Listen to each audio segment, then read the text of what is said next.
ठीक है। Classification classification को हम ऑड वन आउट भी बोलते हैं, ऑड वन आउट, ठीक है मेरे भाई, और हम इसको डिफरेंस भी बोलते हैं, क्लासिफिकेशन को डिफरेंस, ठीक है। क्लासिफिकेशन, ऑड वन आउट और डिफरेंस कुछ भी कह सकते हैं इसको।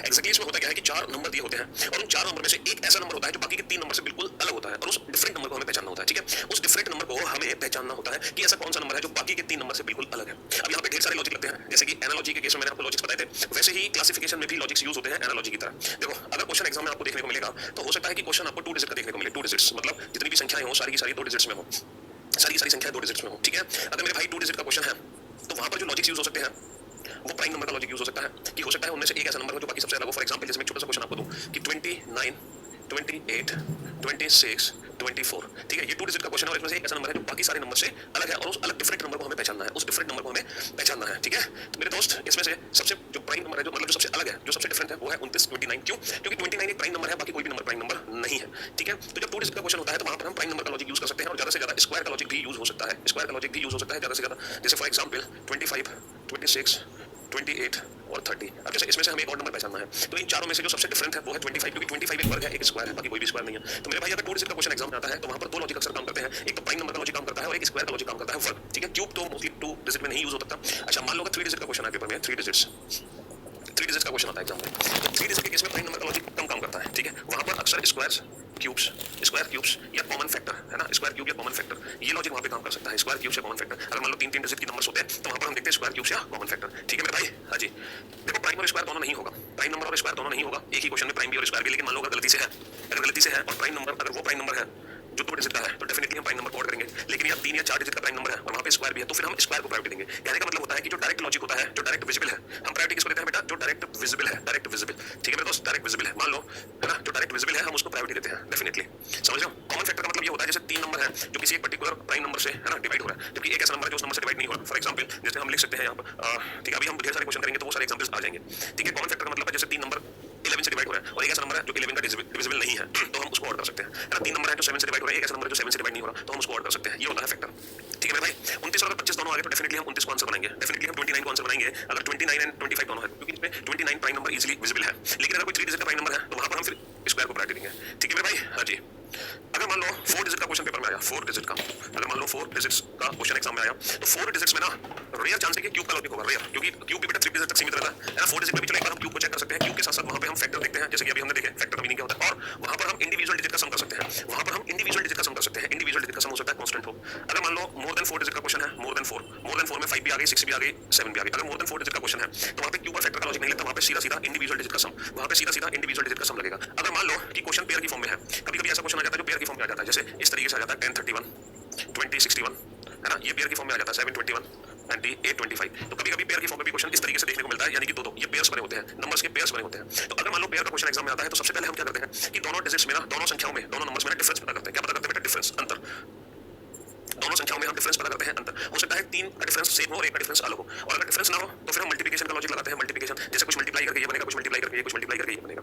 तो ये अप्रोचेस है क्लासिफिकेशन की, ठीक है, ये अप्रोचेस है ऑड वन आउट की। देखो नंबर सीरीज में मैंने आपको पहले से प्री डिफाइंड लॉजिक बता दिया है ना, एनालॉजी में मैंने आपको प्री डिफाइंड लॉजिक बता दिए थे, क्लासिफिकेशन में भी प्री डिफाइंड लॉजिक है। सिर्फ और एक मिसिंग नंबर एक ऐसा टॉपिक था जिसमें मैंने आपको प्री डिफाइंड लॉजिक नहीं बताया, सिर्फ और सिर्फ एक मिसिंग नंबर एक ऐसा टॉपिक था जिसमें हमें क्वेश्चंस पता चलते हैं, क्वेश्चंस करने के बाद वहां पर हमें थोड़ा सा फैमिलियर होना पड़ेगा 40-50 प्रीवियस ईयर क्वेश्चंस करके।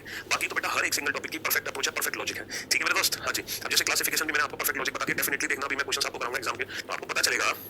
अरे भाई सब लेट आने वालों के लिए देखो कोई जगह नहीं है हमारे बैच में, लेट आके पूछ रहे हो भाई के साथ प्राइम स्क्वायर दोनों आगे तो क्या होगा, ये सब कुछ भी मैंने एक्सप्लेन किया था कि प्राइम स्क्वायर दोनों आगे तो होगा क्या 2 डिजिट में। अभी भाई सब कह रहे हैं कि सर क्लासिफिकेशन तो वर्ड टाइप का भी आता है, तो मेरे दोस्त मेरे भाई अगर मैं क्लासिफिकेशन टॉपिक की बात करूं तो रीजनिंग में 4 टॉपिक है क्लासिफिकेशन के, क्लासिफिकेशन के बेटा 4 टॉपिक है। अगर हम ऑड वन आउट की बात करें ना तो 4 चैप्टर है ऑड वन आउट के। कितने चैप्टर बेटा? 4 चैप्टर पता है। पहला chapter classification of alphabet, classification of alphabet, दूसरा क्लासिफिकेशन ऑफ नंबर, दूसरा क्लासिफिकेशन ऑफ नंबर, तीसरा classification of words, classification of words, चौथा क्लासिफिकेशन ऑफ पिक्चर्स, पिक्चर। तो मेरे भाई अल्फाबेट हम ऑलरेडी पढ़ चुके हैं, जब हमने कोडिंग डिकोडिंग चैप्टर पढ़ा था ना, तो कोडिंग डिकोडिंग चैप्टर ही वो क्लासिफिकेशन और एनालॉजी के अल्फाबेट वाले क्वेश्चन को कवर कर लेता है, इसमें अलग से पढ़ने की जरूरत नहीं है। अब हमने शुरू किया है क्लासिफिकेशन ऑफ नंबर, और जब हम नॉन वर्बल रीजनिंग पढ़ेंगे तो नॉन वर्बल रीजनिंग के अंदर हम क्लासिफिकेशन ऑफ पिक्चर पढ़ेंगे, लेकिन क्लासिफिकेशन ऑफ वर्ड्स हम नहीं पढ़ते हैं। अब आप पूछोगे क्यों नहीं पढ़ते हैं? मेरे भाई ये जो क्लासिफिकेशन ऑफ वर्ड है ना, ये जनरल नॉलेज है। जैसे 4 ऑप्शन दिए गए हैं आपको, 4 ऑप्शन दिए गए हैं, दिल्ली पटना, दिल्ली पटना इलाहाबाद, दिल्ली पटना इलाहाबाद और गांधीनगर, दिल्ली पटना इलाहाबाद गांधीनगर, इनमें से सबसे और क्या है क्लासिफिकेशन, मतलब सबसे डिफरेंट क्या है? दिल्ली पटना इलाहाबाद और गांधीनगर। तो ऐसे जो क्वेश्चंस होते हैं ये हमारी जनरल नॉलेज पे डिपेंड करते हैं, जिसका हमारे रीजनिंग से कोई ताल्लुक नहीं है। अब मैं आपको ये सिखाऊंगा कि राज्य की राजधानियां कौन कौन सी होती हैं, जो भाई तो इलाहाबाद सबसे अलग है, बाकी सब कैपिटल है, इलाहाबाद कैपिटल नहीं था, भाई सब गांधीनगर बता रहे हैं। तो मेरे दोस्त मेरे भाई ये जनरल नॉलेज के क्वेश्चन होते हैं जिसमें रीजनिंग का कोई लेना है मेरे भाई, ठीक है। हाँ जी, तो हम जो पढ़ते हैं वो ये तीन चीजें पढ़ते हैं क्लासिफिकेशन में भी और एनालॉजी में भी। सेम एनालॉजी में भी यही कंसेप्ट है, ठीक है। चलिए साहब, तो अब हम स्टार्ट करने जा रहे हैं। जो अप्रोचेस मैंने आपको बताई है ये आप लोगों ने नोट कर ली ना, ये जो लॉजिक्स मैंने आपको बताया है ये सारे आप लोगों ने लिख लिए ना, ठीक है। डेफिनेटली क्लासिफिकेशन का जब क्वेश्चन आएगा तो 100% या तो 2 डिजिट का होगा, या 3 या 4 या 4 से ज्यादा, या फिर पेयर वाला क्वेश्चन होगा। सिंगल डिजिट का तो क्वेश्चन आ नहीं सकता है, क्यों भाई? सिंगल डिजिट का तो क्वेश्चन आ नहीं सकता। अबे इलाहाबाद राजधानी नहीं है, दिल्ली राजधानी, पटना राजधानी, गांधीनगर राजधानी है।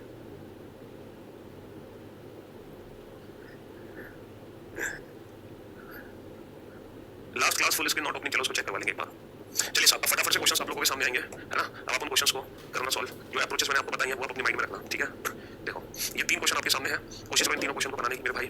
ये 3 क्वेश्चन आपके सामने है, जल्दी से कोशिश करो फटाफट से तीनों क्वेश्चन को सॉल्व करने की। देखो ये 4 डिजिट का क्वेश्चन है, ये पेयर का क्वेश्चन है और ये भी पेयर का क्वेश्चन है। सबके लॉजिक्स मैंने आप लोगों को बता दिए, सबके अप्रोचेस मैंने आपको बता दिए, ठीक है। बेटा दिल्ली कैपिटल है, पटना कैपिटल है, गांधीनगर कैपिटल है, लेकिन इलाहाबाद कैपिटल नहीं थी, इसलिए उन चारों में जो सबसे अलग थी वो इलाहाबाद थी। ये बता रहा था मैं आपको, समझ क्यों नहीं रहे बात को मेरी? हाँ, इतनी सी बात है।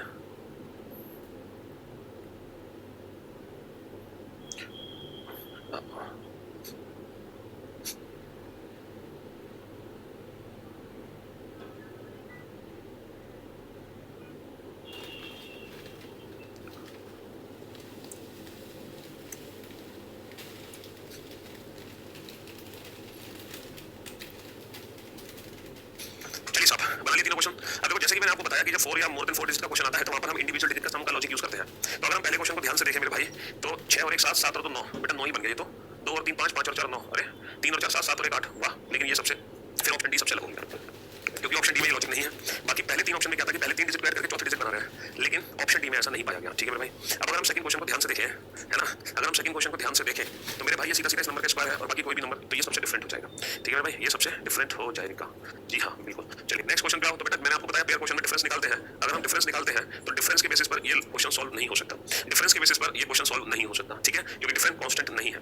3 नंबर का डिफरेंस कांस्टेंट होना चाहिए और एक का बिल्कुल अलग, पर डिफरेंस के बेसिस पे तो हो नहीं सकता। तो कोई और लॉजिक देखो यहाँ पर, देखो 32 41 में 41 प्राइम नंबर है, 32 अलग मतलब कोई भी कॉमन फैक्टर नहीं है, 31 प्राइम में 35 अलग कोई भी कॉमन फैक्टर नहीं है, 70 प्राइम में 22 अलग कोई भी कॉमन फैक्टर नहीं है। लेकिन ऑप्शन ए में 15 और 21 दोनों का 3 कॉमन फैक्टर था, जबकि किसी भी पेयर में कॉमन फैक्टर नहीं मिलेगा, ना तो यहाँ कॉमन फैक्टर मिला, नहीं यहाँ, नहीं यहाँ। तो इसीलिए option A is the right answer, ठीक है मेरे भाई। हाँ जी, option A is the right answer, ठीक है। देखो जो कॉमन फैक्टर देखते हैं ना हम, 2 नंबर का बी होगा भाई साहब। अपने अगर आप लॉजिक देखो, मैंने आपसे कहा कि कोशिश हम ये करते हैं जो डायरेक्ट विजिबल लॉजिक होते हैं ना उन लॉजिक्स को यूज करें। घुमा फिरा के लॉजिक्स हमें नहीं लगाने हैं इस चैप्टर में। जो डायरेक्ट लॉजिक हमें दिखाई दे रहा है हमें उसी पे फोकस करना है। जो डायरेक्ट लॉजिक हमारी आंखों के सामने है हमें उसी पे फोकस करना है, इधर उधर नहीं भागना है, ठीक है मेरे भाई। हाँ जी, जो डायरेक्ट लॉजिक हमें दिखाई दे रहे हैं हमें उसी पे फोकस करना है। चलो नेक्स्ट 3 क्वेश्चन आपके सामने है, जल्दी से 3 क्वेश्चन के आंसर दो फटाफट से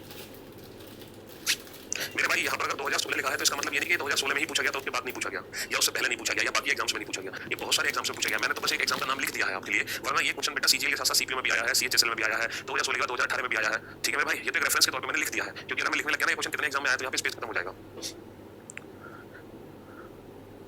हाँ जी, अब देखो ये 2 डिजिट का क्वेश्चन है, हमें पता है 2 डिजिट के क्वेश्चन में हम प्राइम नंबर का लॉजिक लगाते हैं स्क्वायर। अब यहाँ पर हम देख रहे हैं 13 29 70 प्राइम नंबर है, but 87 is not a prime number, तो 87 सबसे अलग हो गया। अब देखो पेयर के फॉर्म में सबसे पहले हम डिफरेंस निकालते हैं। पेयर के फॉर्म में सबसे पहले हमारा काम होता है डिफरेंस पता करना, जबकि सब में 9 9 9 का डिफरेंस है, यहाँ पे 8 का डिफरेंस है, तो ऑप्शन डी हो गया। पेयर के फॉर्म में सबसे पहले हम डिफरेंस निकालते हैं। कितना डिफरेंस आया? 6 - 1 6, 51 का डिफरेंस आया।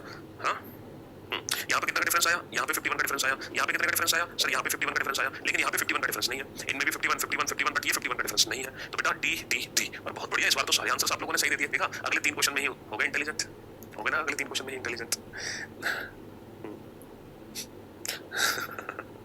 बहुत बढ़िया। 4 नंबर में बेटा 13 29 70 प्राइम नंबर है। प्राइम नंबर यानी कि अभाज्य संख्या, वो संख्याएं जो किसी भी नंबर से डिवाइड नहीं हो सकती 1 और अपने आप को छोड़कर। प्राइम नंबर्स वो नंबर्स होते हैं जो किसी भी नंबर से विभाजित नहीं होते, या तो खुद अपने नंबर को छोड़कर या फिर एक को छोड़, क्योंकि एक से तो सभी विभाजित होंगे, है ना, तो वो अभाज्य संख्या कहलाती है प्राइम नंबर। तो बेटा 13 29 ये सभी अभाज्य संख्याएं हैं, ठीक है। देखो प्राइम नंबर की पहचान होती है, पता है क्या पहचान होती है? प्राइम नंबर की पहचान होती है, अगर आप 6 से डिवाइड करोगे प्राइम नंबर तो डेफिनेटली या तो 1 रिमाइंडर बचेगा या 5 रिमाइंडर बचेगा। अगर आप प्राइम नंबर को 6 से डिवाइड करोगे तो डेफिनेटली या तो 1 या 5 रिमाइंडर बचेगा, है ना। ये एक छोटी सी बात मैं आपको बता रहा हूँ, ध्यान रखना इस बात। देखो 13 को बेटा 6 से भाग करो, 6 दूनी 12 कितना बचा 1, 29 को 6 से भाग करो 6 24 कितना बचा 5, 17 को 6 से भाग करो 6 दूनी 12 कितना बचा 5। तो आप कोई भी नंबर ले लो प्राइम नंबर, जब आप उसको 6 से भाग करोगे ना तो या तो बेटा रिमाइंडर 1 बचेगा या रिमाइंडर 5 बचेगा आपका, डेफिनेटली, ठीक है। हाँ जी, जैसे कोई भी बड़ा प्राइम नंबर अगर आप लेते हो, हाँ जैसे 137 हमें लग रहा है, अगर हमें लग रहा है प्राइम नंबर है ये, तो 6 से भाग करो बेटा, 6 दूनी 12 बचा 1, 6 दूनी 12 बचे कितने 5, रिमाइंडर कितना बचेगा 5 बचेगा। कोई भी नंबर उठा, साउंड में क्या प्रॉब्लम हो गई? वॉल्यूम सही नहीं आ रही है। अब आई ठीक बेटा वॉल्यूम? हमारी सही वॉल्यूम? ये भाई साहब कह रहे हैं सर 2 और 3 भी तो प्राइम नंबर है। अबे यार ये तो सबको पता है 2 और 3 प्राइम नंबर है, मैं तो बड़े नंबर की बात कर रहा हूँ।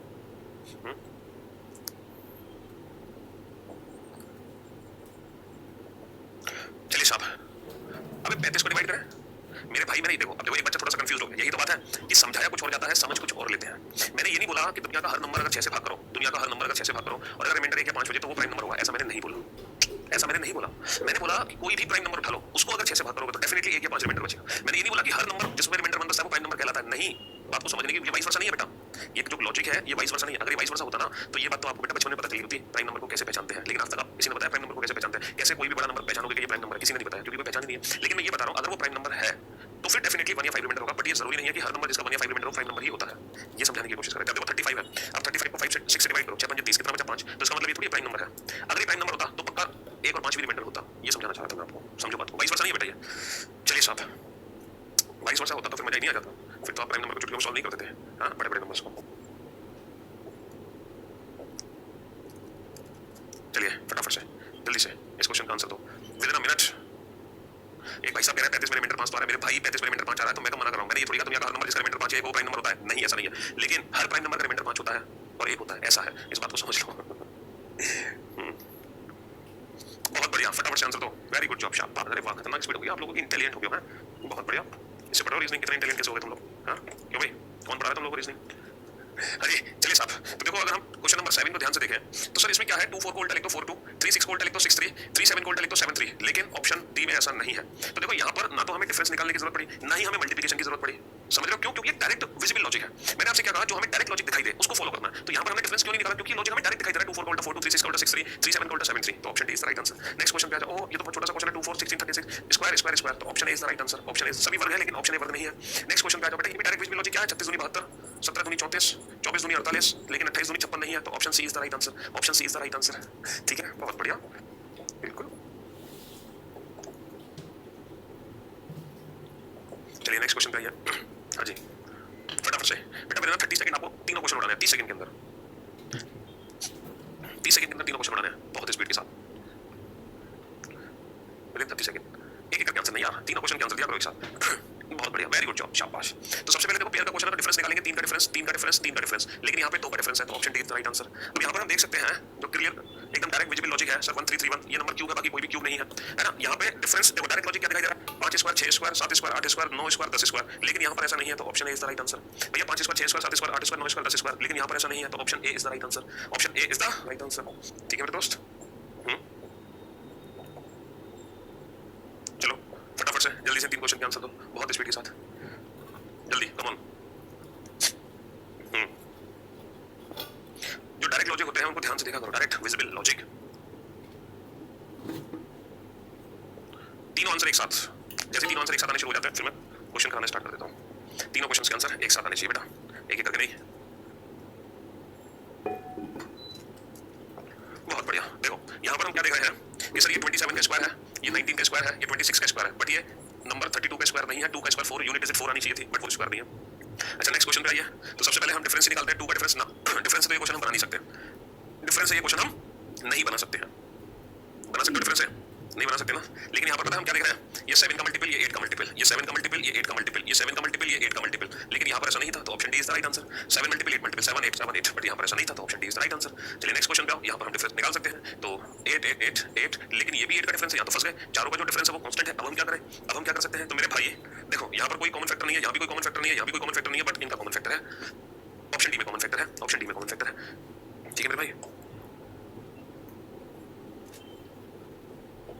चलिए इन क्वेश्चन को सॉल्व करो फटाफट से, अगले 3 क्वेश्चन को।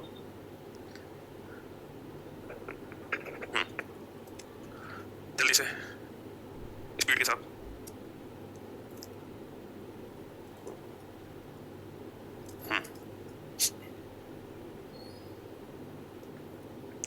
तीनों क्वेश्चन के आंसर एक साथ, एक एक करके आंसर नहीं चाहिए मुझे, तीनों क्वेश्चन के आंसर एक साथ चाहिए। क्या तीनों क्वेश्चन के आंसर एक साथ चाहिए मेरे भाई? ठीक है, हाँ जल्दी करो। देखो यहाँ पर अगर हम डिफरेंस निकालें तो 16 का डिफरेंस आ गया, 16 का डिफरेंस आ गया, 16 का डिफरेंस आ गया, बट ये 16 का डिफरेंस नहीं है, बट ये 16 का डिफरेंस नहीं है। यहाँ पर हम क्या देख रहे हैं कि सर ये 12 का स्क्वायर है सीधा सीधा, लेकिन बाकी कोई स्क्वायर नहीं है, बाकी कोई स्क्वायर यहाँ पे नहीं है ना। अब देखो एक सेकंड यहाँ पे होल्ड करना बेटा, इस क्वेश्चन में थोड़ा सा होल्ड करना, इस क्वेश्चन में थोड़ा सा होल्ड करना। एग्जाम में जो इस क्वेश्चन का आंसर था, पता कौन सा आंसर था? Option D.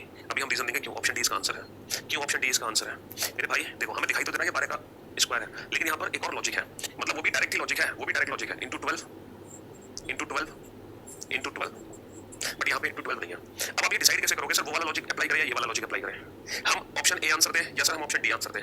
तो मेरे भाई मेरे दोस्त आप ध्यान से समझना, क्लासिफिकेशन का मतलब क्या होता है, ऑड वन आउट का मीनिंग क्या होता है? सर ऑड वन आउट का मीनिंग होता है कि 4 में से 3 नंबर किसी एक पर्टिकुलर ग्रुप में है, 4 में से 3 नंबर, तीनों हर नंबर में स्क्वायर था, ये नहीं हो रहा था, 4 में से 3 नंबर एक पर्टिकुलर ग्रुप बनाते हैं, है ना, 7 8 7 8 7 8, ये नहीं बना रहा ग्रुप, 4 में से 3 नंबर एक ग्रुप बनाते हैं, कॉमन फैक्टर नहीं, कॉमन फैक्टर नहीं, कॉमन फैक्टर नहीं, कॉमन फैक्टर। तो मेरे भाई यहाँ सोचो, अगर हम ये स्क्वायर लेते हैं तो ये तीनों एक पर्टिकुलर ग्रुप में नहीं सेट हो पा रहे, लेकिन यहाँ पर अगर हम ऑप्शन डी आंसर बनाते हैं तो ये तीनों एक ग्रुप में आ गए। क्यों आ गए तीनों नंबर एक ही ग्रुप में? क्योंकि ये 12 के मल्टीपल में है, तो जो ग्रुप से बाहर है वो आंसर बनाओ। तो यहाँ पर ग्रुपिंग हो रही है इन तीनों की, तो इसीलिए ऑप्शन डी हम आंसर देंगे, ना कि ए। समझिए मेरी बात? चलिए नेक्स्ट क्वेश्चन पे आओ। डिफरेंस बनाओ, 36 का डिफरेंस यहाँ नहीं सर, डिफरेंस से तो बात बन नहीं रही, डिफरेंस से तो बात बन नहीं पा रही, डिफरेंस से बात नहीं बन पा रही सर, मल्टीप्लिकेशन भी नहीं है, कॉमन फैक्टर भी नहीं है, तो फिर यहाँ पे क्या लॉजिक है? ना डिफरेंस है, ना मल्टीप्लिकेशन है, ना कॉमन फैक्टर है। यहाँ पर एक लॉजिक हमें दिखाई दे रहा है, 6 + 4 कितना होता है? 6 + 4 होता है 10, और 1 + 0 1, 1 + 0 कितना होता है 1, यानी कि इंडिविजुअल डिजिट का जो सम है ना सिंगल, अगर हम डबल डिजिट को सिंगल डिजिट में कन्वर्ट करते हैं तो वो वैल्यूज बराबर आई, है ना? अगर हम डबल डिजिट को सिंगल डिजिट में कन्वर्ट करते हैं तो वैल्यू बराबर आई। देखो 4 + 2 6, 3 + 3 6, बिल्कुल दोनों एक ही ग्रुप के मेंबर हो गए। 2 + 0 2, 1 8, 3 + 8 11, 1 + 1 2, लेकिन यहाँ पर ऐसा नहीं है, तो option D is the right answer, option D is the right answer, option D is the right answer. ठीक है,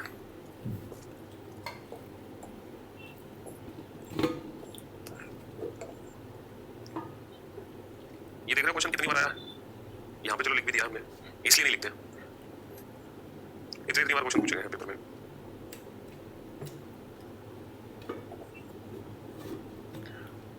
चलो अब ये 6 के 6 क्वेश्चन है जो आपको एक साथ सॉल्व करने हैं, ठीक है मेरे भाई?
हाँ जी, हो गए या ढीले पड़ गए इस बार?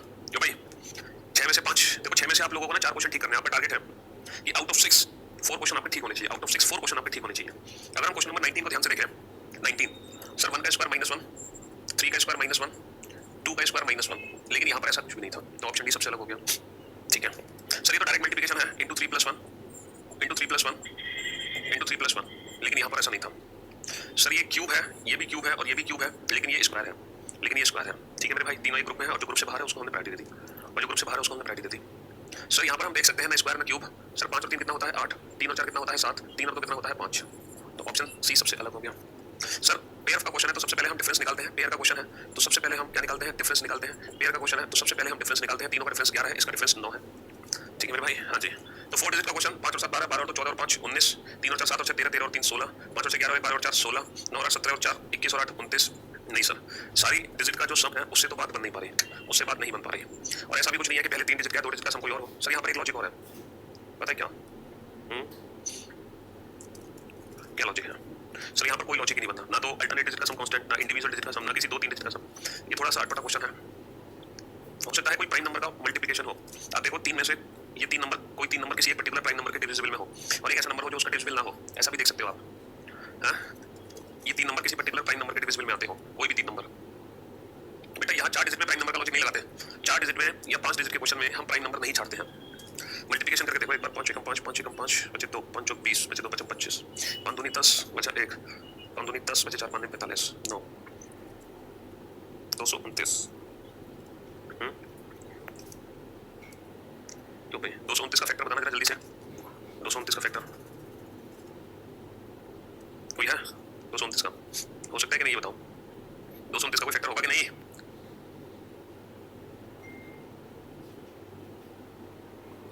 कोई फैक्टर नहीं है 229 का, पक्का? तो बेटा फिर यहाँ पे कोई लॉजिक नहीं बनता देखना, फिर तो एक ही लॉजिक है, first last digit same, first last digit same, first last digit same. फिर तो यहाँ पे कोई लॉजिक ही नहीं है, फिर तो यहाँ पर कोई लॉजिक ही नहीं है, फिर कोई लॉजिक ही नहीं है इसके अलावा, ठीक है? फिर कोई लॉजिक ही नहीं है। चलिए साहब, तो फिर तो ऑप्शन बी हो गया। तो ये 6 में से आप लोगों के कम से कम 4 क्वेश्चन ठीक होने चाहिए थे, है ना? 6 में से 4 क्वेश्चन।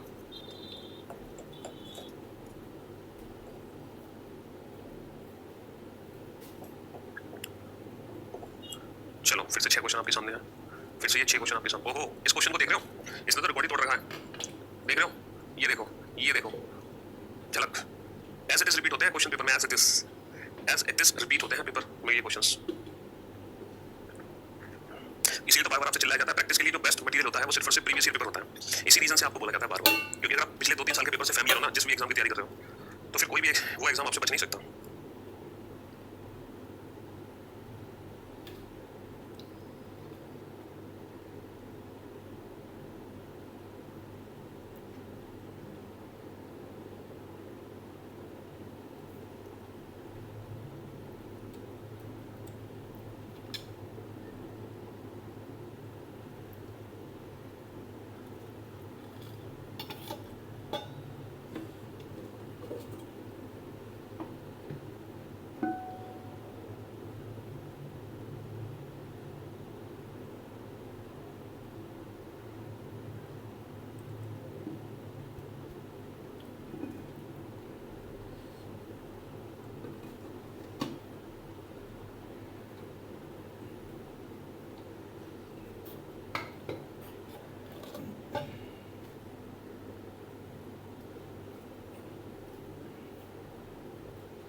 हाँ जी, इस बार आप लोगों को कितने क्वेश्चन बनाने हैं 6 में से?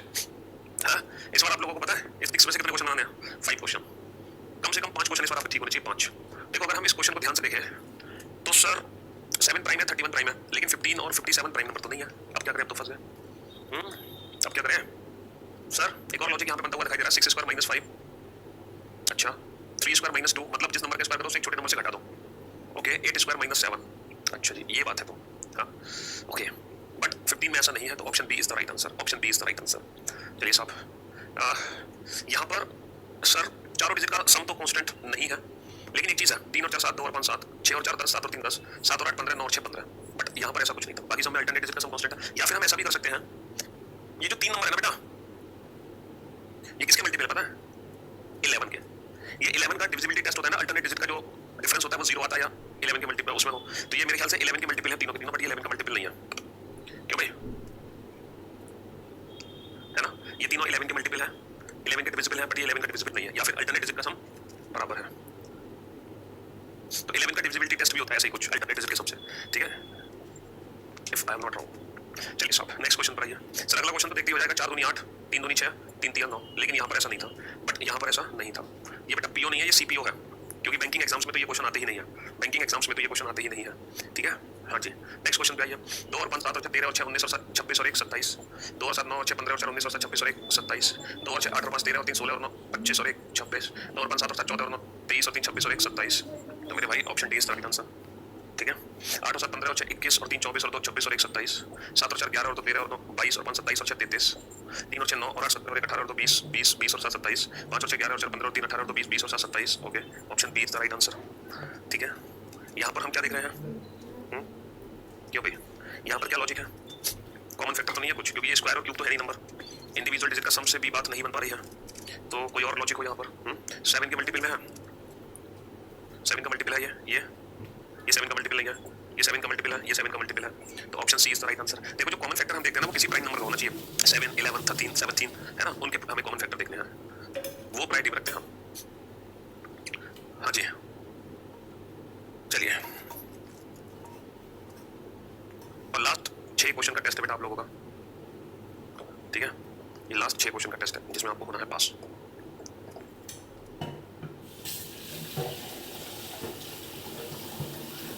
कीजिए सॉल्व इन 6 क्वेश्चन को जल्दी से। हाँ हाँ बेटा, ये सब अपलोड हो जाएंगे, जो क्वेश्चन बोर्ड पर देख रहे हो लिखो मुझे, सब अपलोड हो जाएंगे।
हाँ जी, 2 क्वेश्चन में मिस्टेक बता रहे हैं भाई साहब, 2 क्वेश्चन गलत हैं। देखते हैं कौन से 2 क्वेश्चन में मिस्टेक है। अब अगर हम क्वेश्चन नंबर 31 को ध्यान से देखें, 4 डिजिट का क्वेश्चन है।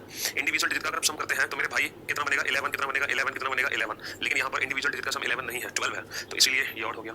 अगर हम ये क्वेश्चन को ध्यान से देखें तो बेटा अगर हम डिफरेंस निकालते हैं तो डिफरेंस से तो क्वेश्चन होने नहीं वाला, डिफरेंस से तो होने नहीं वाला, ठीक है मेरे भाई। तो फिर ये रिवर्स भी नहीं है बेटा, ये दोनों तो रिवर्स है, बट ये रिवर्स और ये रिवर्स नहीं है, ठीक है। तो ऐसा तो नहीं कॉमन फैक्टर हो, कुछ कॉमन फैक्टर के बेसिस पे देखें हम, कॉमन फैक्टर के बेसिस पे अगर हम देखते हैं तो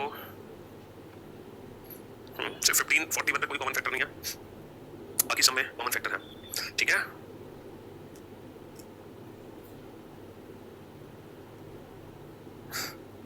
चलिए नेक्स्ट क्वेश्चन पे आओ सर। ये इंटू 10 है, ये भी इंटू 10 है, ये भी इंटू 10 है, लेकिन ये इंटू 10 नहीं है, ये इंटू 10 नहीं है। अरे ये तो बड़ा सिंपल सा क्वेश्चन है, इसको छोड़कर सभी के सभी प्राइम नंबर है। ये भी बड़ा सिंपल सा क्वेश्चन है, इसको छोड़कर सभी के सभी प्राइम नंबर है। अब आ जाओ इस क्वेश्चन पे। अगर हम डिजिट का सम करते हैं तो 6 और 1 7 और 2 9 और 5 14, 4 और 3 9 4 13, 5 और 2 7 और 5 12, नहीं इंडिविजुअल डिजिट के सम से तो बात बन नहीं पा रही, ठीक है। इंडिविजुअल डिजिट के सम से तो बात बन नहीं पा रही हमारी, ठीक है। 32 में क्या दिक्कत हो गई भैया? 32 में देखो यहाँ पर हम डिफरेंस नहीं निकाल पा रहे, कॉमन फैक्टर भी नहीं, सॉरी डिफरेंस हो नहीं पा रहा ये क्वेश्चन। बाकी स्क्वायर क्यूब का कोई लॉजिक नहीं था, बस ये इसीलिए आंसर है क्योंकि इन दोनों का कोई कॉमन फैक्टर नहीं है। जैसे इनका कॉमन फैक्टर है, इसका भी है और इसका भी है। नहीं नहीं नहीं सॉरी, हाँ इसका है तो सही 3 है, 3 इसका भी 3 कॉमन फैक्टर है, इसका भी कॉमन फैक्टर है तो, लेकिन यहाँ पर कोई कॉमन फैक्टर दिख नहीं रहा हमें, ठीक है। 32 ओके बेटा, 4 square 5 square 8 square 9 square 6 square 7 square या यहाँ कुछ गड़बड़ है।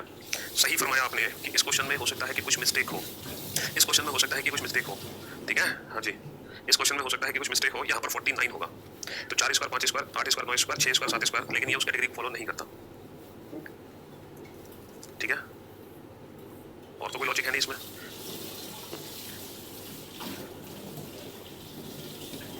चलिए 3649 है बेटा, 3649।